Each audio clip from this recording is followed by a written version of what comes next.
Want to stay up to date with everything that's happening on the show? Or do you have a story that you'd like to submit for one of our Listener Stories episodes?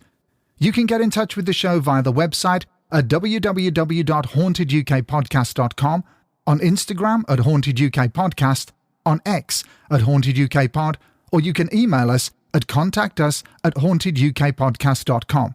We're also on Facebook and TikTok. And if you want to support the show, you can do it via either Patreon or Ko-fi. Both platforms have exactly the same content, but work in slightly different ways. One of the advantages of Patreon is its sleek user interface, but if you want to avoid those pesky additional charges Apple, Google, and Patreon apply to your subscription, then why not give Ko-fi a try? Simply open a browser window and type ko-fi/Haunted UK Podcast.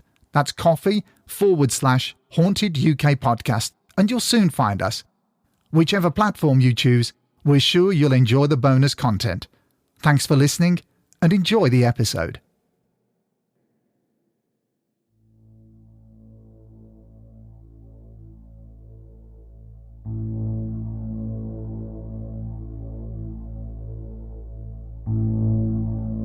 All the alarms on the complex had triggered, but as I stood and turned around, I said to myself, to hell with the consequences. I'm not going back. I finally got into my car, losing the battle with walking, and I just ran. I'd never been so frightened before in my life. But what was I frightened of? So now that I was in my car, I still couldn't drive away. The windows were so full of condensation inside and out that even with the heater and blower full blast on the windows, I couldn't get them clear enough for me to negotiate my way out of the awkward parking space that I was in.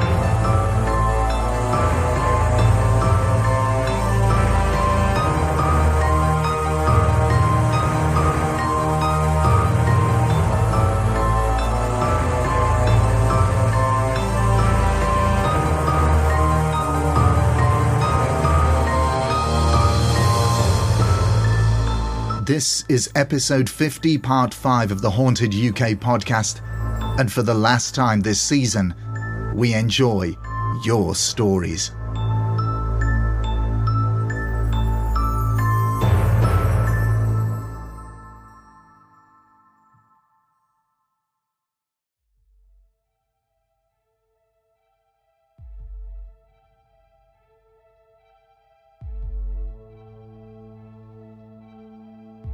So, dear listeners, we find ourselves here once again, at the end of a season, and at the end of your listener stories. We already have so many more which have been sent in, which will be ready to go at the end of season 6. So a huge thank you in advance. We have so many messages from listeners who say that whilst they enjoy the varied content of the show, these episodes remain their favourites. And who can blame them? We've had a wealth of differing paranormal and supernatural stories packed into these 5 episodes, and we really hope you've enjoyed them all. So a little update regarding season 6. We'll be taking a break for around a month to get ready for the launch of the new season, and we can't wait for you to hear what we have in store for you all. We also have some exciting new subscription news coming up, including a variety of bonus content, which we're working on in the background. So as soon as we have announcements, we'll let you all know. But we're hoping to launch all of this alongside Season 6. But in the meantime, let's get back to your amazing stories. Oh, and please stay tuned right to the very end, because we have something or someone different in store for you. An end of season treat. First up, We have a few tales from Andy, whose father had some very eerie experiences as a youngster in his childhood home. But it wasn't just his father that encountered strange paranormal phenomena there. So did Andy. As a young man, my father lived in Denton Burn, just outside Newcastle upon Tyne, with my grandparents. I'm 47 now, but still remember the house as a child of say 6 or 7 years old. My father often used to talk about the house and the strange goings-on that took place inside. My grandmother used to regularly visit the local spiritualist church, so had experiences of contact with the other side, all of which used to be quite harmless. When my grandparents moved into the house, things like money disappearing and reappearing, neatly folded under a rug or perhaps in a drawer, would take place. Similar things would happen with cutlery, but my grandmother shrugged these off and wasn't concerned, assuming that a playful spirit was living there with them.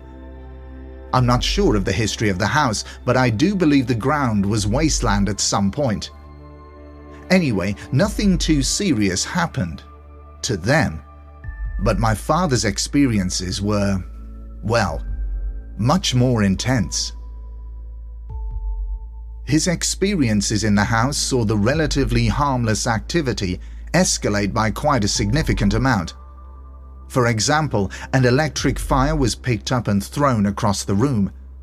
An apple tree in the front garden had to be cut down, as my father used to see something watching him, hidden in the branches. I say something because he couldn't tell what this was, only that it looked so monstrous out of the corner of his eye that it used to send shivers down his spine. My father, even now, still gets chills and goosebumps when you mention the house, and he'll be the first to admit that he was very much disturbed by what went on. My own experience of this haunting came when I was young, around 8 years old or so. I can remember on one occasion walking up the twisting staircase that used to have a middle landing. As I got to that landing and turned the corner, a black mass flew past me, up the stairs and into the bathroom, slamming the door behind it. I have no idea what it was, but it was definitely there. My brother never had anything happen to him. It seemed to be me and my father who were the most affected by this spirit. My grandmother did tell me that after she had moved, she believed there were multiple spirits there. She also said that it was quite possible that they may have come from the church that she attended. I'm not sure about that, but what I do know is that when she moved into a new, smaller flat, the ghost of a soldier was seen in the back bedroom, and as a child, I was interested, scared, but curious. The house was demolished to make way for the A1, and I've not heard anything about spirits on the road, but I guess a lot of these sightings don't get mentioned. I hope this story is interesting, and I have a huge belief in the paranormal and love your podcast. Keep up the good work. Thanks, Andy. We now move on to a listener who wishes to remain anonymous and their strange experience at home. Was it a poltergeist or something else? Hi there. I've decided to write in regarding a strange experience which happened during 2007. My partner and I had been living in our flat for around a year and had experienced no paranormal or supernatural activity at all, until one day when I was at home alone. I was just relaxing on the sofa when one of the pictures on the wall started to shake. Our neighbors weren't in at the time, so it couldn't have been them shaking it. As I walked over to hold it still, it started rattling even harder and louder. I held my hand to the picture and said, "Please stop." I took my hand away and silence flooded the room, but it had stopped. After this happened, I decided I needed to clear my mind, so went outside to run some errands. As soon as I came back, there was glass everywhere. Instantly, I ran forwards to find my glass cutting board was smashed into tiny pieces, but not in the kitchen where it was before I went out. No, it was in the living room. Now, the living room entry was at least a meter from the kitchen, so for it to have got that far just by falling, well, it was impossible. I knew it was there and in one piece before I left, as I got some shopping bags from the kitchen and saw it. It was in its usual place, pushed against the wall, not even near the edge of the countertop. After this, no more strange incidents ever occurred. So, I'm not sure if it was something like a lost spirit or just a strange unexplained event, but it's been on my mind for years. From an anonymous sender. Episode 43, The Case for Cannock Chase, seemed to really strike a chord with a lot of listeners out there, and we received a number of kind messages thanking us for dedicating a full episode to this beautiful but mysterious place. But one of these emails was very different. Sent in by Debbie, it tells of an encounter with something very frightening, and it wasn't just her that saw it. There was a second witness. Debbie recounts. This is the story of what my friend and I witnessed in January 2024. I would like to say I have been making this journey twice a week on my own and with my friend, who occasionally comes with me for the last 6 years, and neither of us has ever witnessed anything like this. On Friday the 3rd of January, we were making our way back home from visiting family, and our normal route is to take the motorway, then on toward Cannock and through Hazelslade, which is near Cannock Chase. We then head toward Brereton. The road through Hazelslade has Cannock Chase to our left and Cannock Wood to our right, and this is where the street lights end and the car's full beam is needed. On this particular night, it was around 11:30 to 11:45 p.m, and we always reduce our speed to 30 miles per hour through the area as a precaution. Having seen many deer, foxes, etc. near to the road, we can stop in time if they decide to venture out in front of us. I must point out that Cannock Wood on the right slopes down from the road in some parts, and there are trees randomly spaced with a small open area before the wooded area starts. As you drive along, your full beam headlights will light up the area down to the wooded section. This is where we both saw something moving along the tree line ahead of us. My friend, who was more concerned in looking ahead, thought it must be a deer and slowed down even more in case it made a dash for the road.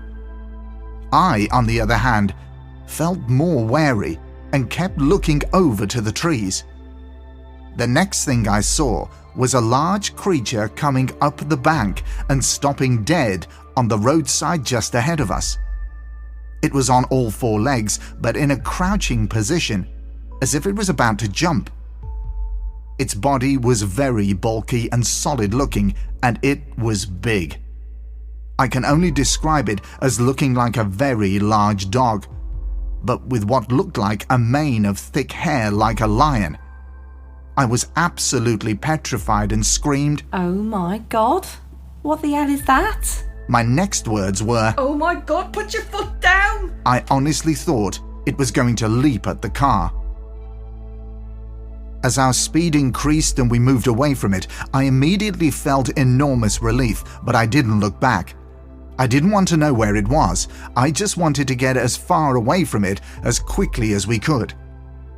After we got through Hazelslade and back onto the main road with streetlights, I asked my friend if she was okay, as I could see she was visibly shaken. But she said she didn't want to talk about it and didn't want to even think about it. All she did say was that she was never going to go that route again. Even as I am writing this, the hair on my neck is rising and I have goosebumps. My friend, as you can imagine, was absolutely terrified. I've heard the stories of strange beasts and, dare I say it, werewolves on the Chase, and I do lots of walking there as it's local and a lovely place to walk. I've seen many strange things on the Chase, such as items hanging in trees made from sticks, and also in one area, dolls' heads hanging from branches, which is very creepy. On one occasion while cycling there, it was just getting dusk and I began hearing strange screaming noises, so got out of there quick. However, what we saw at the side of the road on that night beats everything hands down. I know some people will say that it was a deer or maybe a stag, but that was no deer or stag, and I've even changed my route home on my twice-weekly journey so that I no longer have to drive through the area in the dark. The experience shook me up so much, and I have no idea what that thing was, but I hope to God I never see it again. I would just like to say that I enjoy your podcast very much, but to hear the one about Cannock Chase, then to have had that experience, has chilled me to the bone. Debbie. Keeping with the theme of unidentified creatures, we next hear from David Smith, who sent in the following fascinating story, which revolves around one of the most contested but widely witnessed animals in the UK: wild big cats. Sightings continue to be reported of these large creatures, and we actually have a number of amazing stories coming up in a future episode, so stay tuned for that one. Having just discovered your podcast recently, I'm currently working my way through the episodes. Now, I've a huge interest in these stories, and the fact that the majority of your listeners have all had their own experiences brings me to the conclusion that I'm no different. When you've seen something you can't explain, then it tends to gravitate you into this field of interest. Right, I'll get into this, as I am the only person left to recount this tale, as far as I'm aware, and I'd like to pass it on. Following on from listening to one of your podcasts concerning Cannock Chase, which included sightings of a large black cat, I'm going to recount a story that I received first-hand from the witness. This dates back to 1996-97, and I was living with my dad in a village in Lincolnshire. My dad ran a business from home and had a workshop. He was an antique furniture restorer and was often brought work directly to the house by the dealers, who were keen to discuss the restoration or alterations to the pieces of furniture that they had turned up with. One particular dealer was a man called Harwood Tate, also known as HT, or at least that's what my dad called him. HT had a business in the town of Market Raisin, Lincolnshire. I've no idea where he lived, but it was somewhere close to the Lincolnshire Wolds. Now, I would have been around 25 to 26 years old at the time and had taken up painting wildlife as an interest. I was pretty much churning out paintings every few weeks as I developed this interest. I often spoke with HT, and he was always keen to see what I'd been working on. On this particular occasion, I'd finished a painting and had it framed, and it was leaning against a cupboard door on the kitchen floor.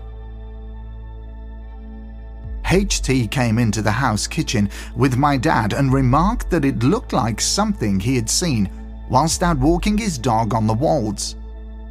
Now this is where my interest piqued, as the painting is one of a puma. I still own the painting, and it's hung at the top of my house landing. HT wasn't given to flights of fancy. He didn't make jokes. He didn't invent stories. His world was the antiques trade and house building. He was a businessman, and if he told you something, you believed him. So we asked HT what he meant when he said he'd seen something like the puma in the painting. He told us this tale of when he was out walking his dog in daylight up in the Wolds.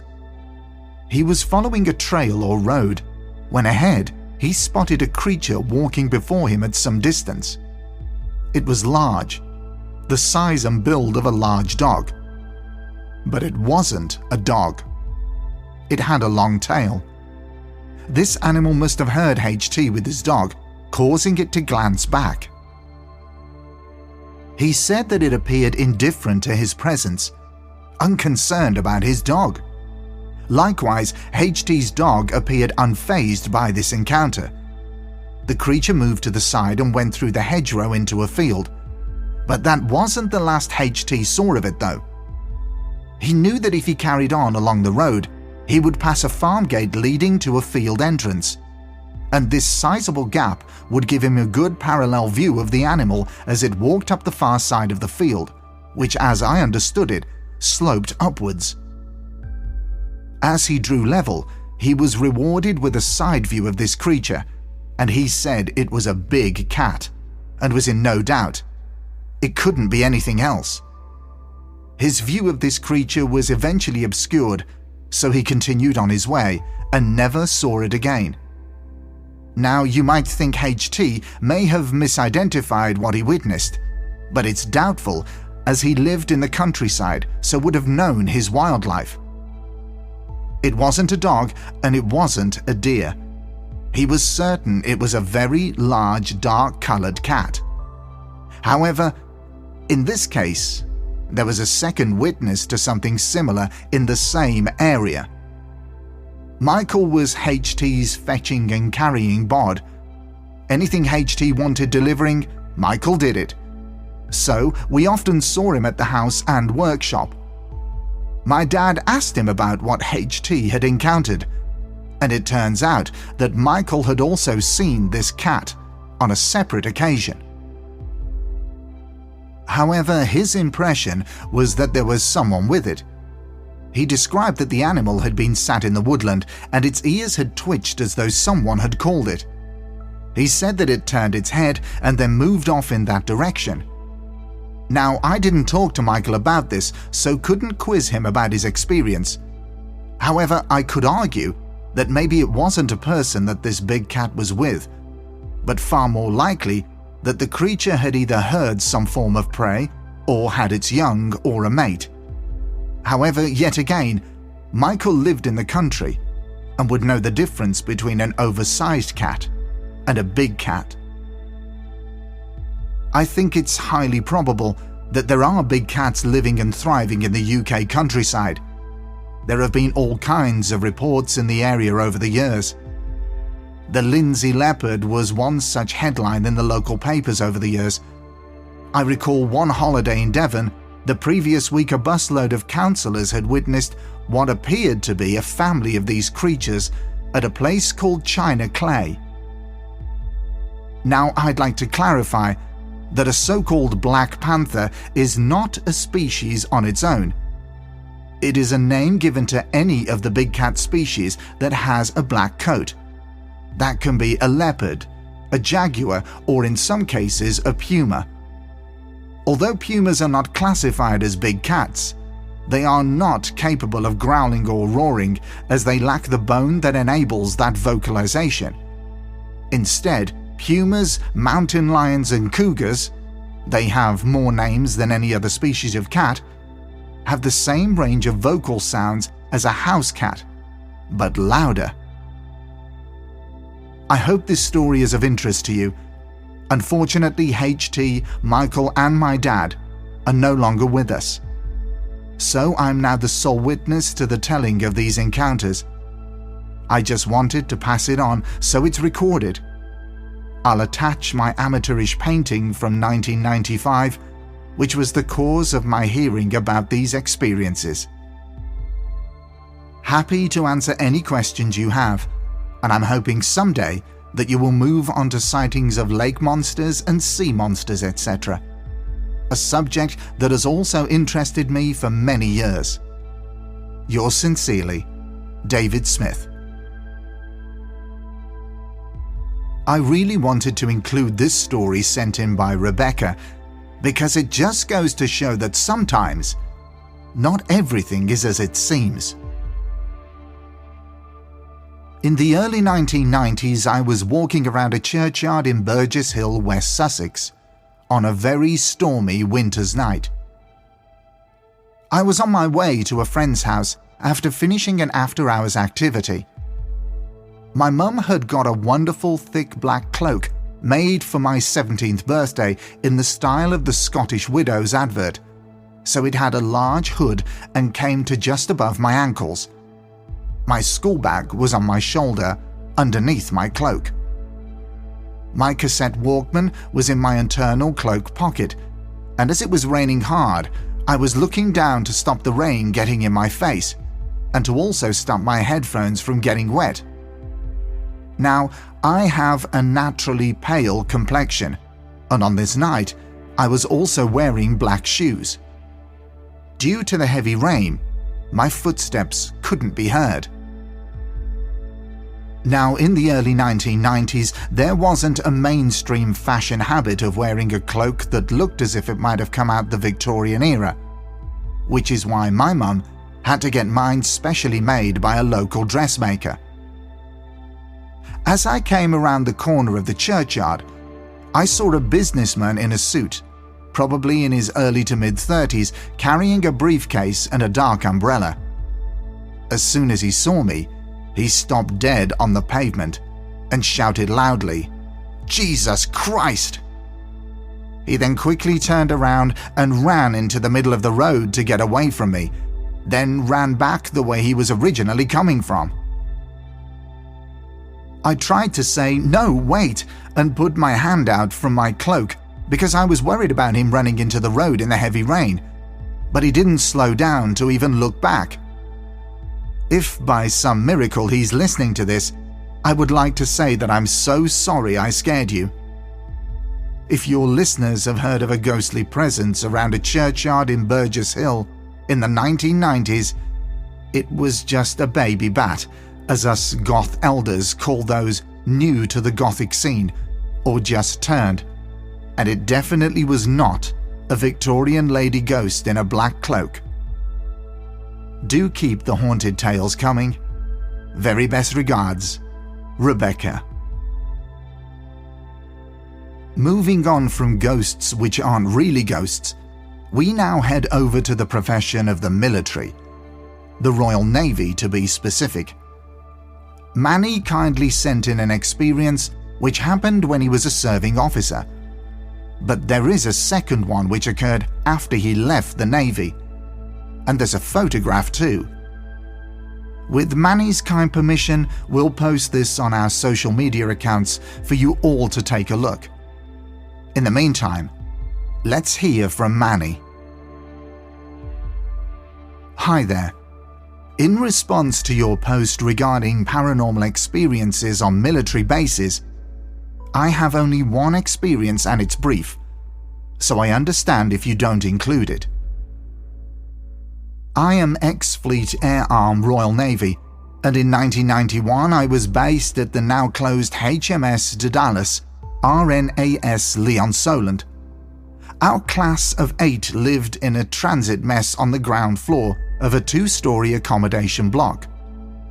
Being a transit mess, it had wooden floors, unlike the carpets in the other rooms, as it was only supposed to be temporary accommodation. I was in the room on my own one Saturday night, and in bed with the light turned off, when I heard what sounded like footsteps being dragged across the floor of the room. Thinking someone had come in, I turned the light on, but saw no one there. Baffled but not too fussed, I turned my light off again and went to sleep.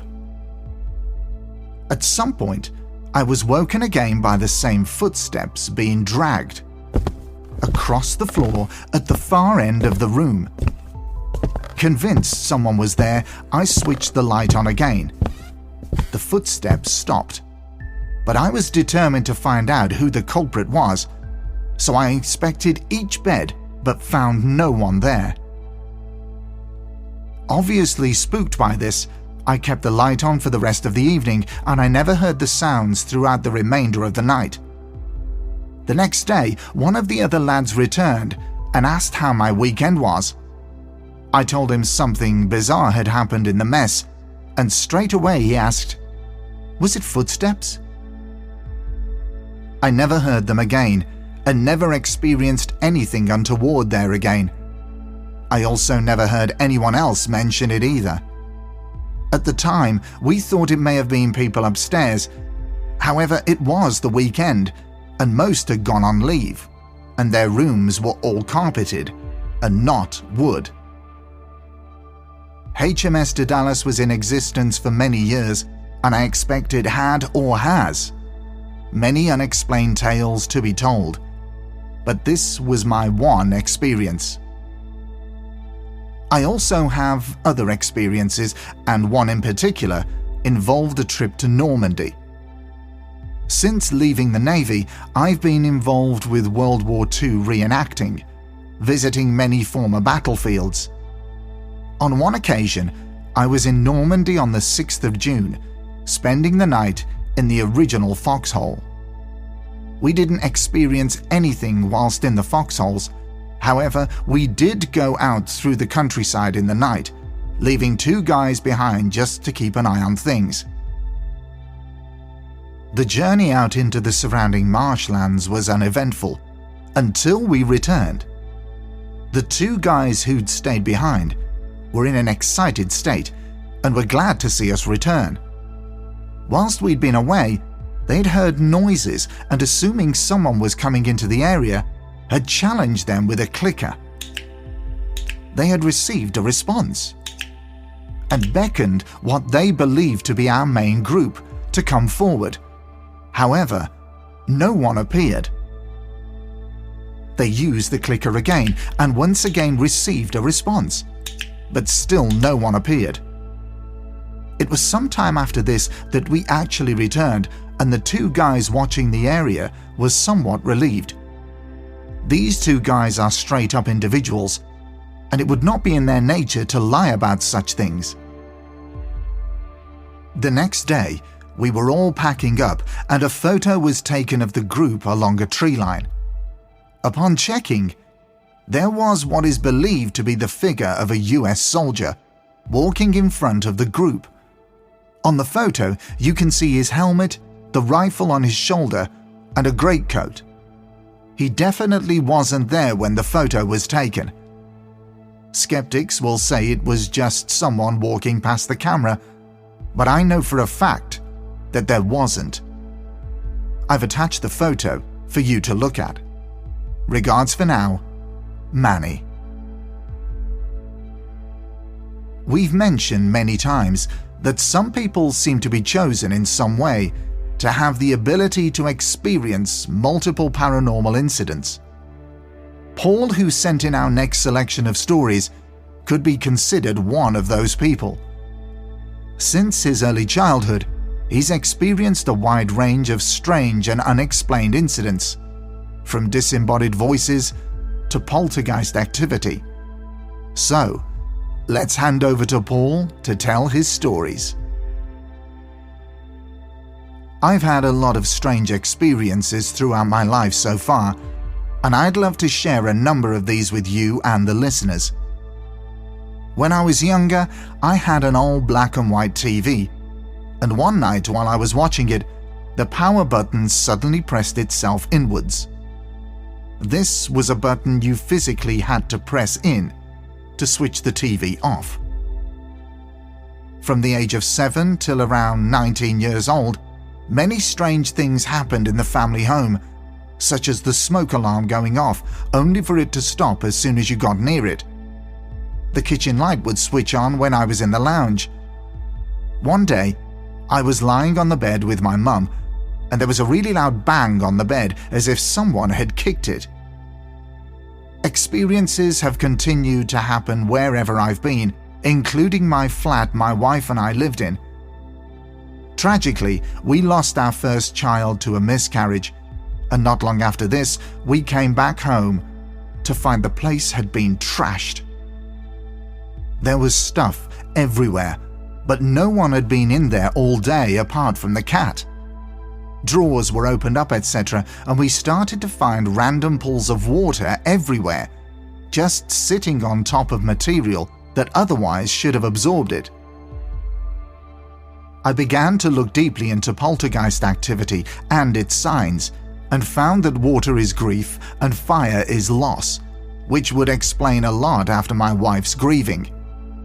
We had the council come to investigate, and they checked the loft out and joked that we must have had a ghost as they could find no signs of a leak. I also used to see a black orb in my peripheral vision. We moved to another house, a detached house, and my daughter and I would hear conversations at night, when only the two of us and our daughter were there. These conversations always seemed to take place when we were all upstairs. In another property we moved into, we learned that the previous tenant's boyfriend had passed away there. One night, I was lying in bed with my wife when I clearly heard a male voice say, "Wait a minute." I froze and woke my wife, who said in terror that she'd also heard the voice say the same thing. In the same house during a storm one night, a large black ball of darkness flew across the living room floor and hit a plastic bag across the other side of the room. As it hit the bag, I heard a loud rustle and slapping sound. I asked my wife if she'd heard the sound, and she said she had.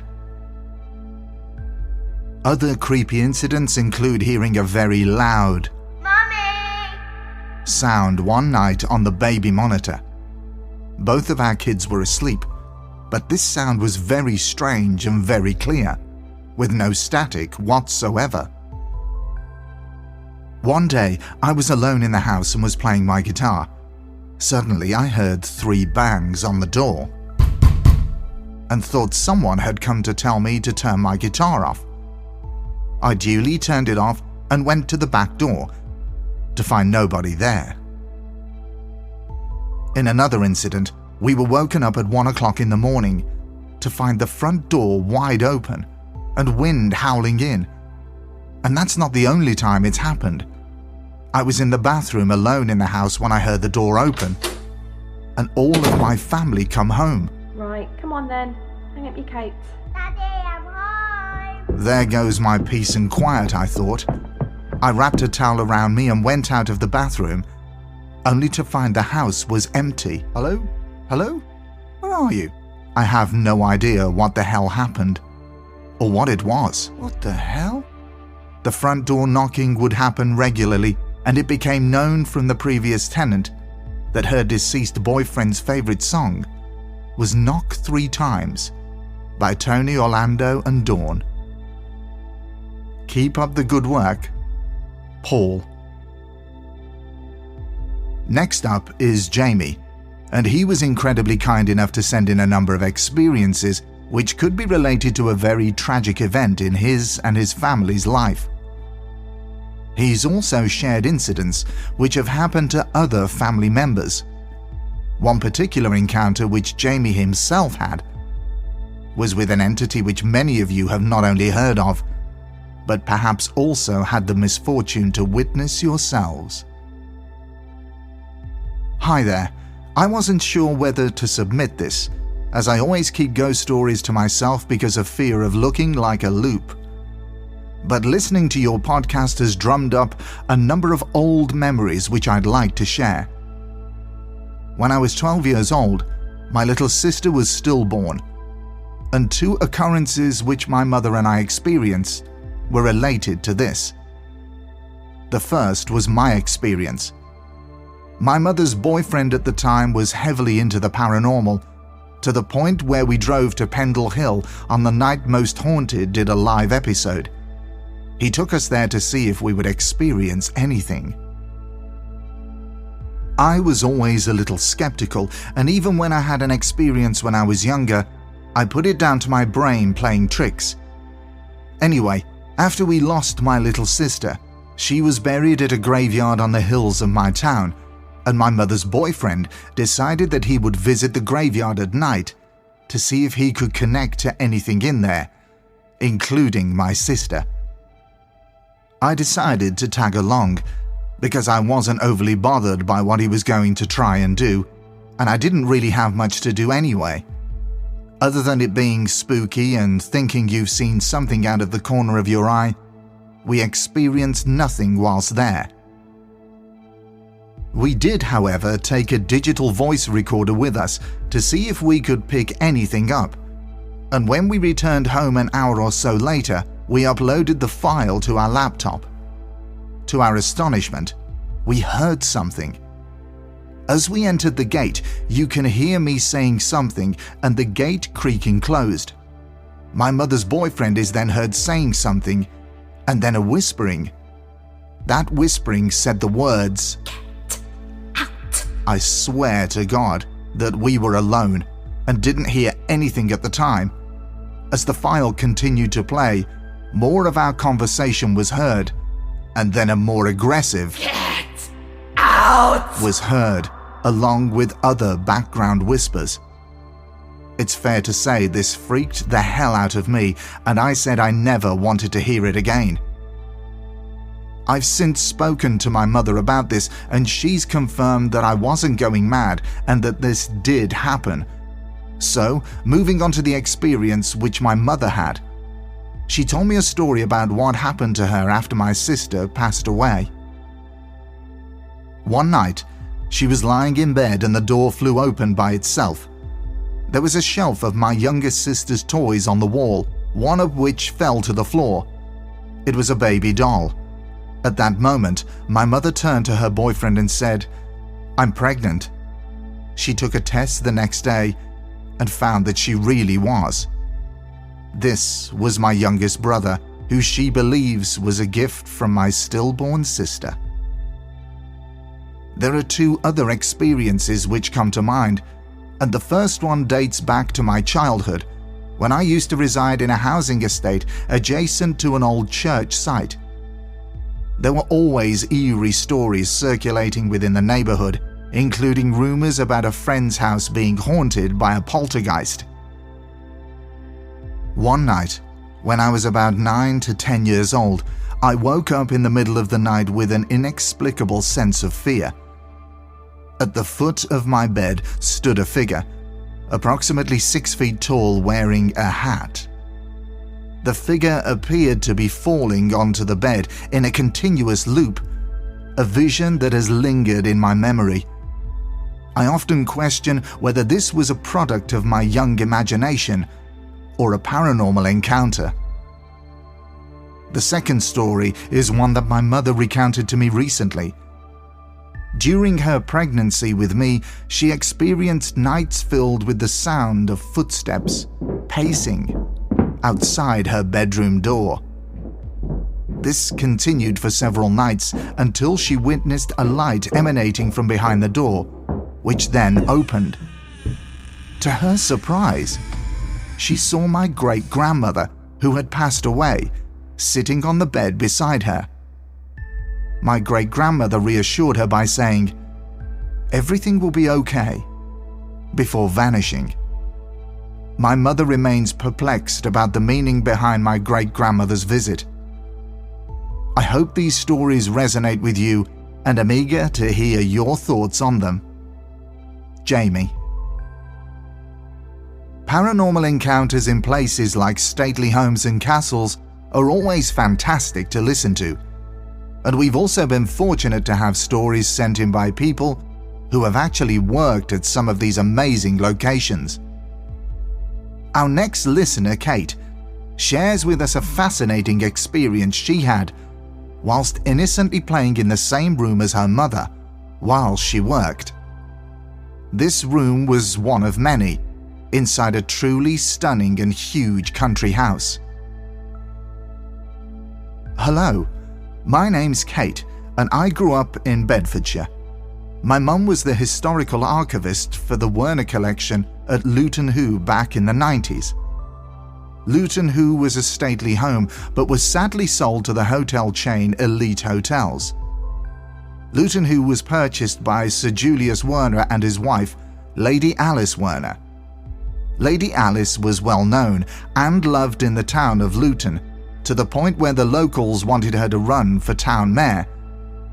Sir Julius was a diamond magnate and earned his fortunes in Kimberley in South Africa. He died in 1912. Later in Alice's life, she opened Luton Hoo up to the army, and the mansion was used as a hospital.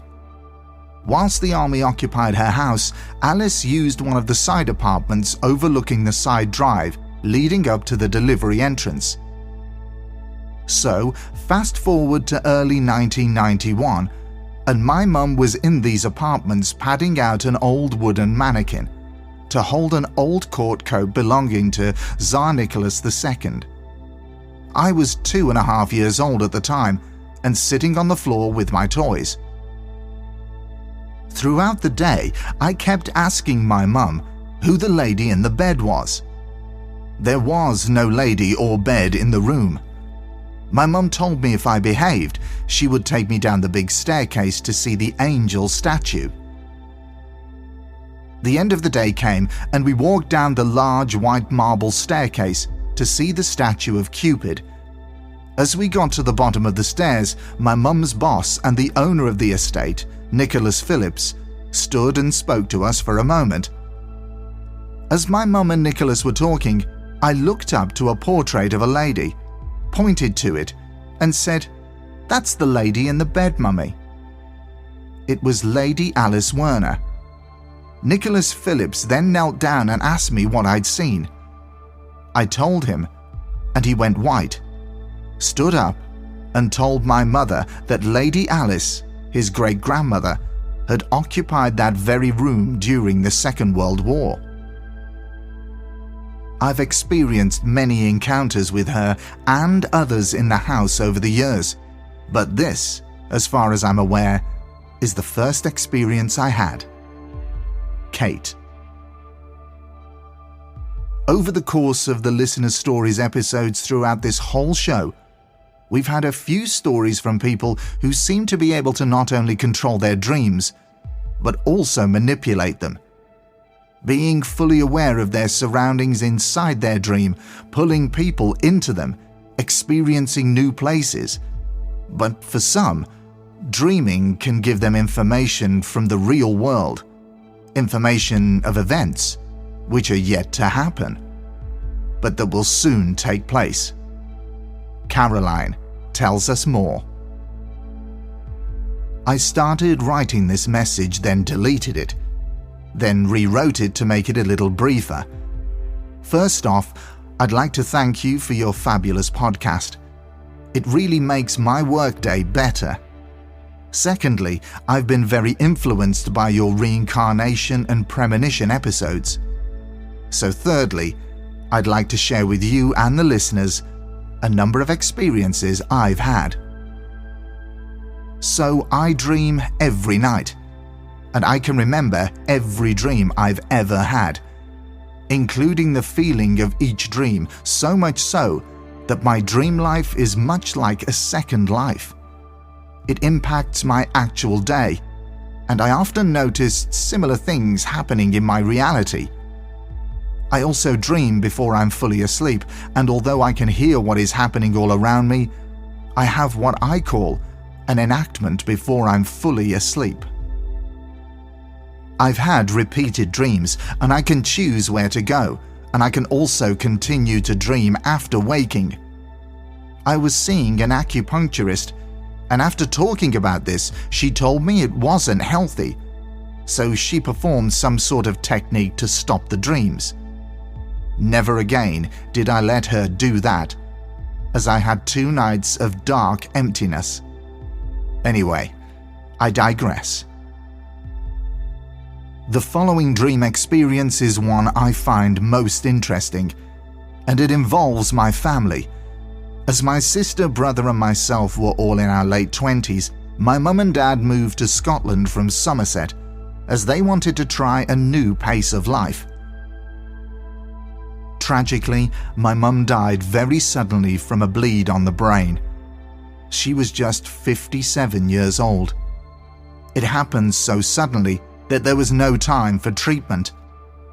Dad decided not to tell us on the night she passed away, as he wanted us to rest and not to make the drive to Scotland tired. Anyway, that night, I had a dream. Not unusual for me, but this one shook me, and after I realized the connection, it shook me even more. In my dream, my brother, sister and dad were all standing on a wall by the sea. Mum ushered us all into the car, and I was last in, but she didn't get into the car with us. Instead, she stood outside as a small tornado or twisting beam of light came down from the sky and started to lift her off the ground.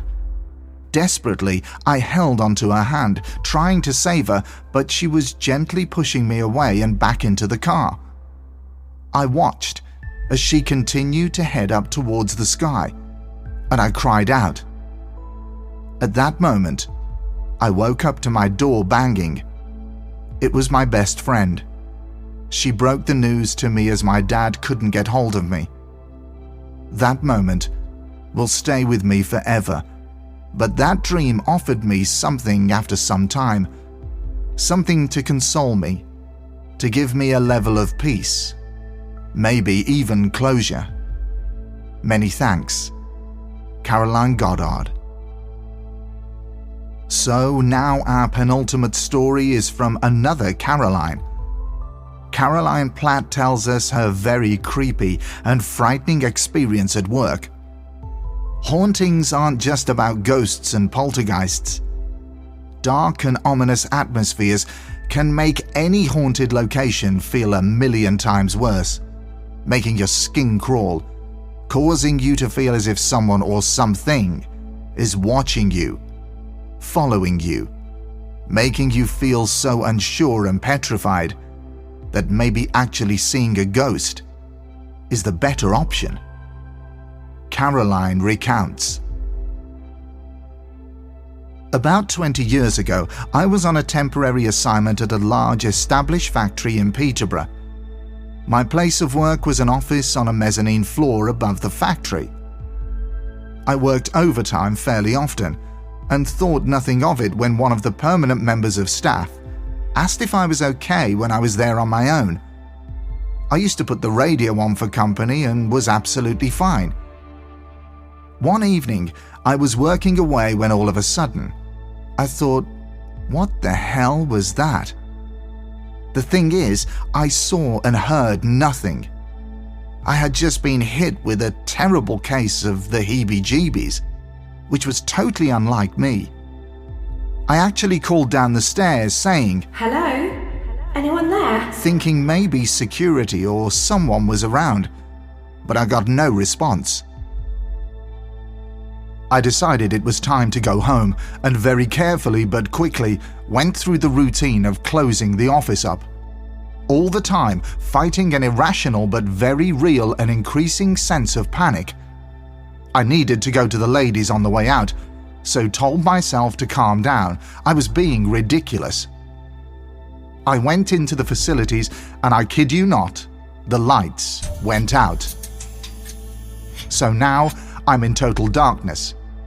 Despite utterly freaking out, somehow I was behaving like a rational person, so I just stayed still. And a few seconds later, the lights came back on. I was ready to leave the building. Right, I told myself, you know that there are industrial supplies wrapped in plastic outside, and sometimes the wind catches these, causing a loud flapping noise. You also know sometimes there is an owl above, and it can startle me if I happen to glance up and see it.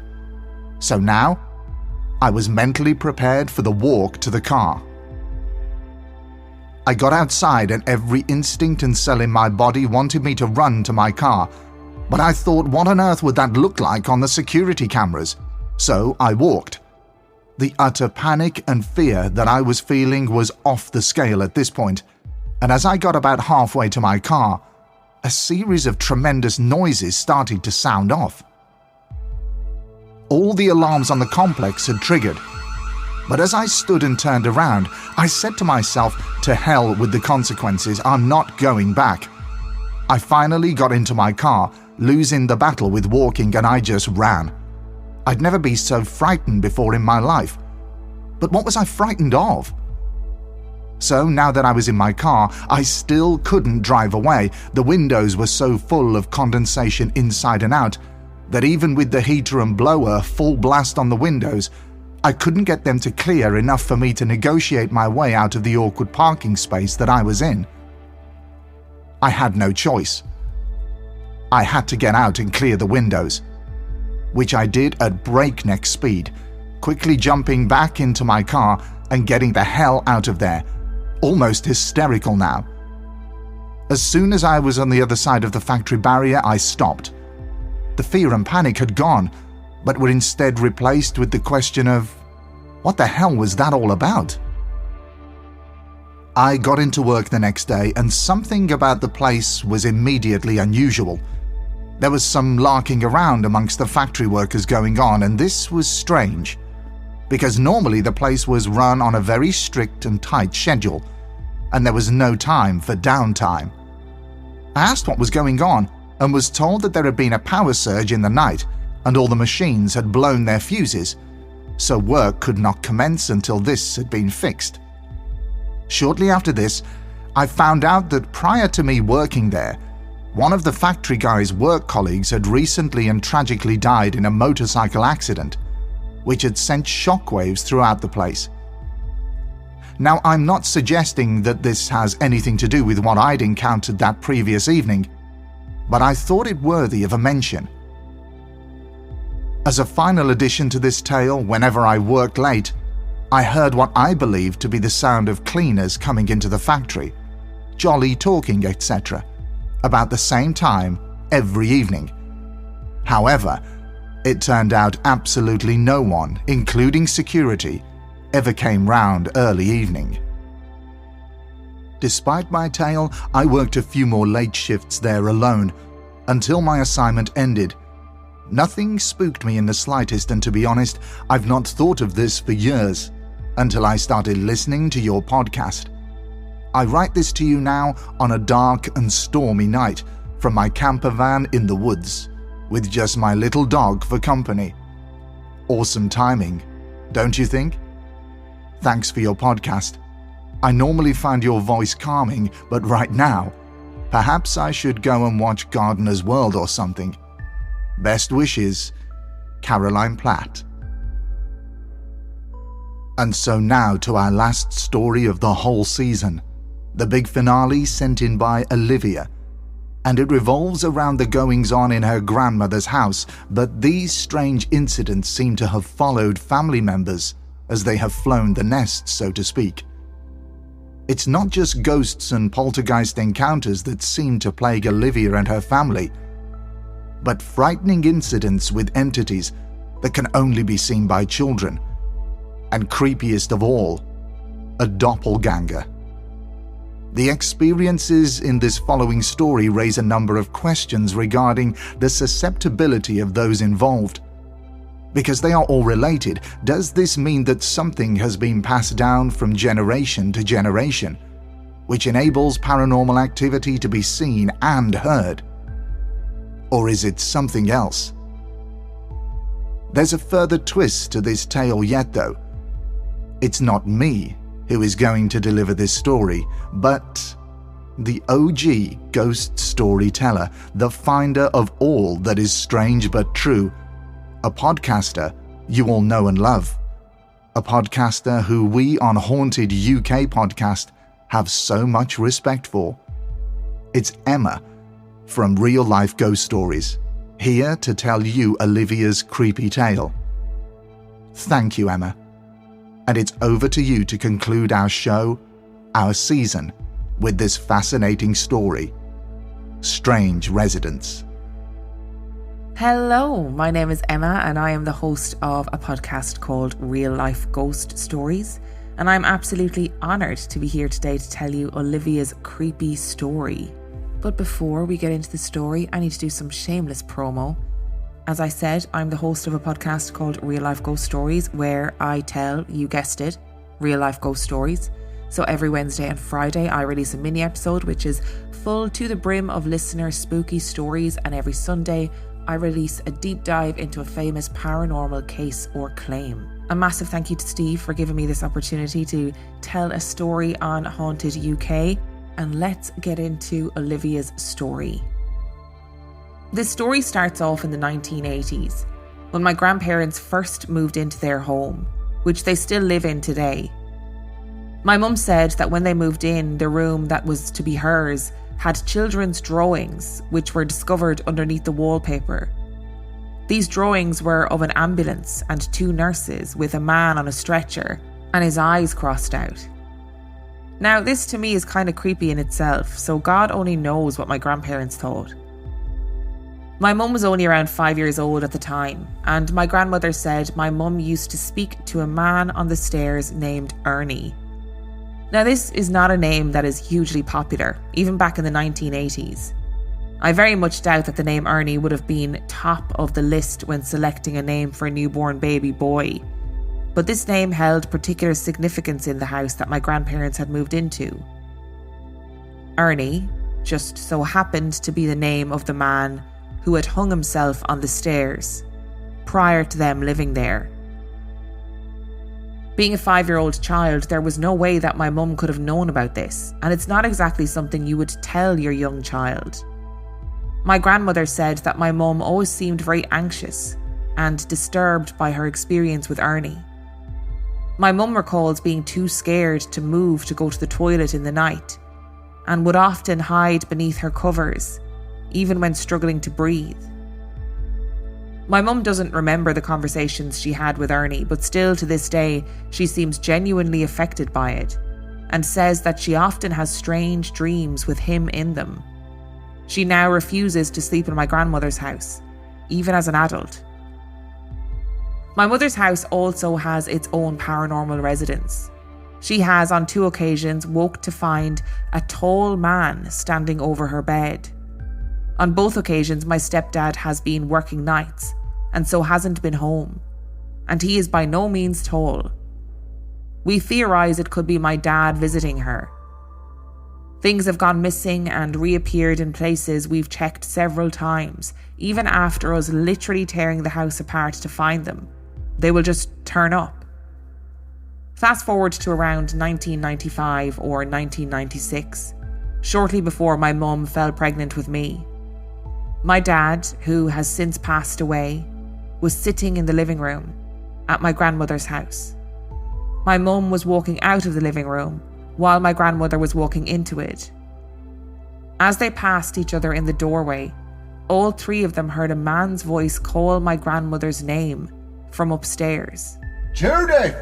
My granddad was in the loft, building one of his model airplanes, a hobby which he truly loved doing. My nana called up to him to ask him what he wanted, but to this day he maintains that it wasn't him who called my grandmother's name, and there were no other men in the house. I've had my own experiences, which my mum has since confirmed she also had as a child. Whenever I sleep at my grandmother's house, in the night I can hear very clear footsteps coming up the stairs. The house is fairly old, and I'm fully aware that old houses have their own character, their own atmosphere, floorboards that creak as the house warms up and cools down, but these footsteps are very clear. They have a weight to them, exactly as if a real person were walking around, but there never is.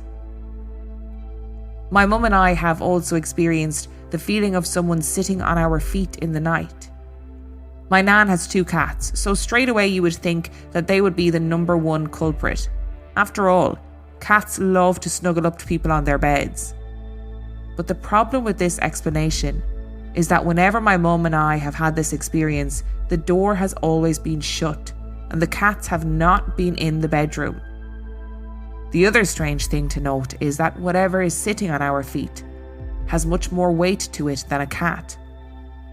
One particular experience I had, which I still cannot explain, left me feeling very disturbed and incredibly creeped out. Whilst sleeping at my grandmother's, I got up in the night to go to the toilet. After I'd finished, I opened the door to go back to the bedroom, but was shocked to see my grandmother standing there, staring, motionless. I asked her if she was okay. Nana, or if she wanted anything. are you okay? But she didn't respond at all. She just continued to stand there, staring at me. I slowly moved around her and went back to my room and back to bed, completely confused by what I had just seen. My grandmother had never done anything like this before. I decided to confront her the next day. So after waking up, I made my way downstairs and told her what I had seen. My grandmother was adamant that it wasn't her, but I said that I had definitely seen her, stood outside the bathroom door staring at me, completely silent. Both her and my granddad said she had never gotten out of bed. My granddad is a light sleeper and would have noticed if she had gotten up. And besides, my grandmother has no history of sleepwalking. My mum has joked that maybe it was Ernie taking on my grandmother's form. But jokes aside, this is genuinely something that I take seriously, that concerns me, but something I've never really spoken about to my grandparents. Other strange incidents have occurred over the years, including to my cousin.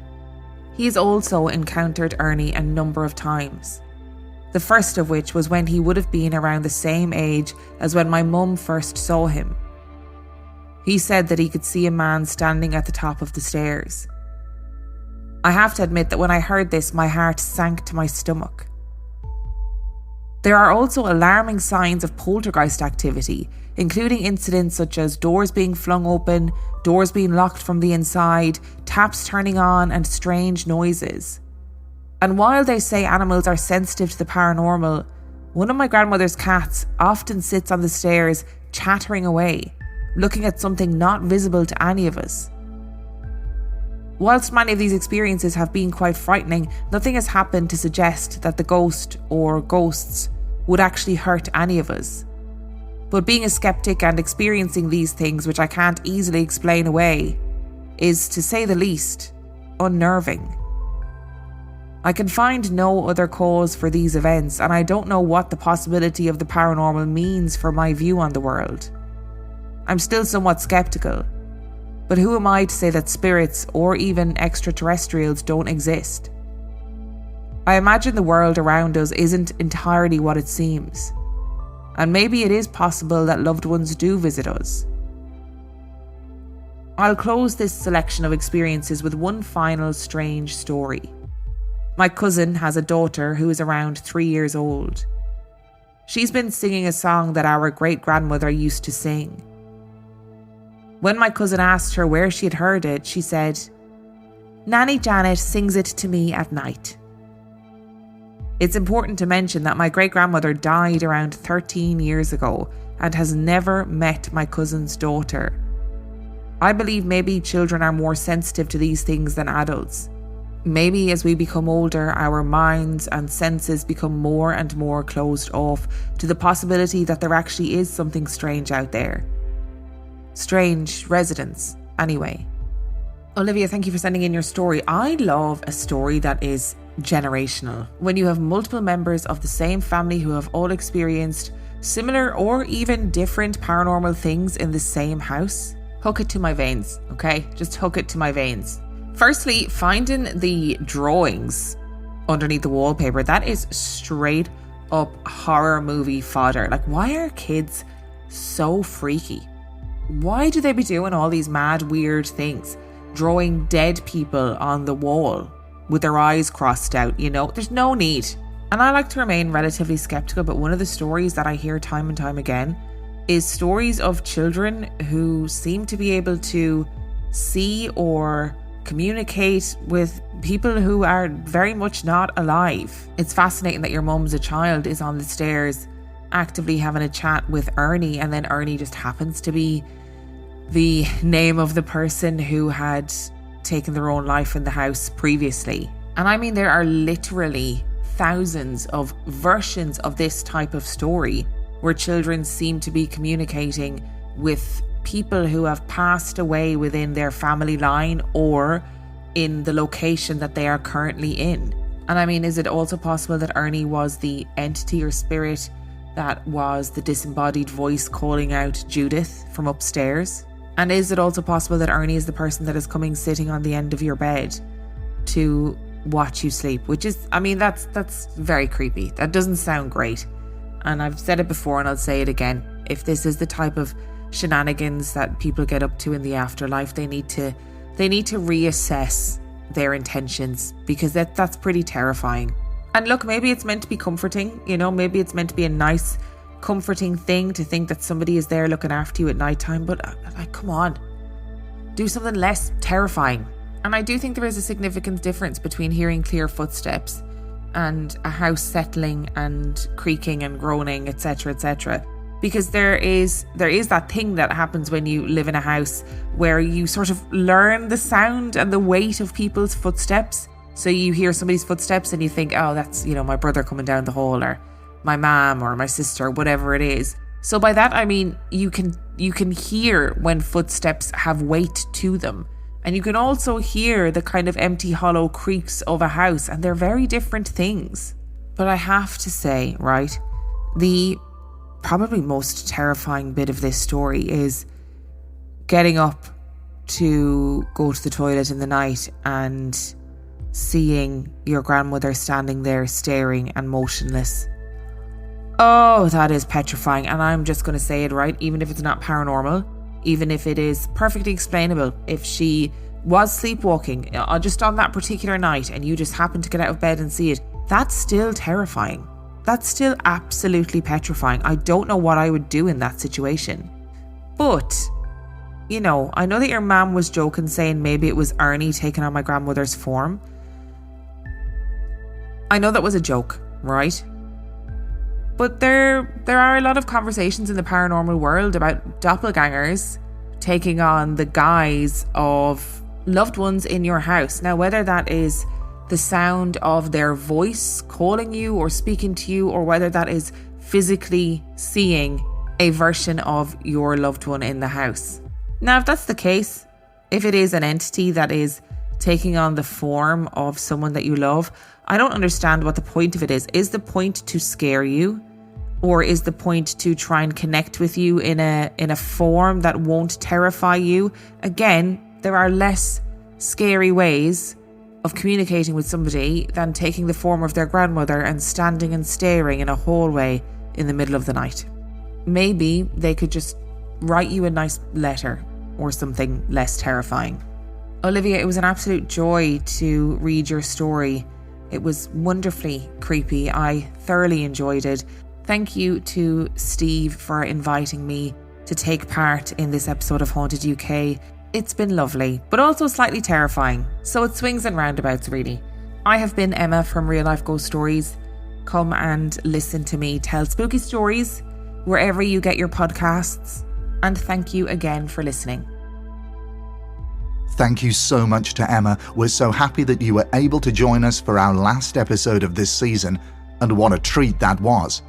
And if you haven't already hit the play button for Real Life Ghost Stories, new episodes are released every Sunday alongside mini episodes on a Wednesday and Friday. Plenty of paranormal content based on real experiences from whenever you get your podcasts. And Emma, again, thank you so much for coming on the show. We've absolutely loved it, and you have made our season finale truly special. And thank you to Olivia for such a thought-provoking, chilling story. As already suggested, I wonder if there is some sort of genetic condition, a strange and unknown addition to what is passed on from one generation to another, which somehow enables Olivia and her family members to be able to tap into this phenomena. Or have these spirits, entities, poltergeists, whatever you want to call them, been following this particular family for hundreds of years, attaching themselves to each individual person and then manifesting themselves in different ways? Maybe the house itself sits on the very spot where the veil between this world and possibly the next is extremely thin, enabling this phenomena to pass through and interact. All of these possibilities are certainly worth considering, especially when you are faced with a family who have encountered so much activity. Olivia herself, once highly skeptical, now at least entertains the possibility that the world we live in has many more secrets which it still hasn't given up. And that, my friends, is where this episode, this season, ends. The whole team at the Haunted UK podcast would like to take this opportunity to thank each and every single person who sent in their stories which featured in these 5 amazing episodes. We'd also like to thank all of the people who have donated to the show and those who continue to do so. That money pays for things such as equipment, website and coffee subscriptions, software membership fees, merchandise, and much more. On top of this, there's all the other listeners who tune into the show every episode. Without all of this show would be nothing, so we feel incredibly humbled to be achieving successes such as charting within the top 30 on Spotify and Apple Podcasts, being able to approach other huge podcast shows like Real Life Ghost Stories to exchange promos and to be hitting such amazing listener and episode figures. A huge thank you from myself, Marie, and Kyle. So it's now time for us to concentrate on the new season, Season 6, and to also finalize and put into place a number of new elements of the show, which will hopefully take us to the next level, but still give you, the listeners, the same great quality of content and audio. A number of announcements will soon be made, so please keep your ears to the ground. So for the final time this season, thank you all so much for listening to and supporting the Haunted UK podcast. And all that remains for me to say is, be careful the next time you stumble out onto the landing in the early hours, heavy-footed with sleep, where you look up and bump into your husband or your wife or your mum or your dad or your nan. Except it's not. It's someone else. Or something else.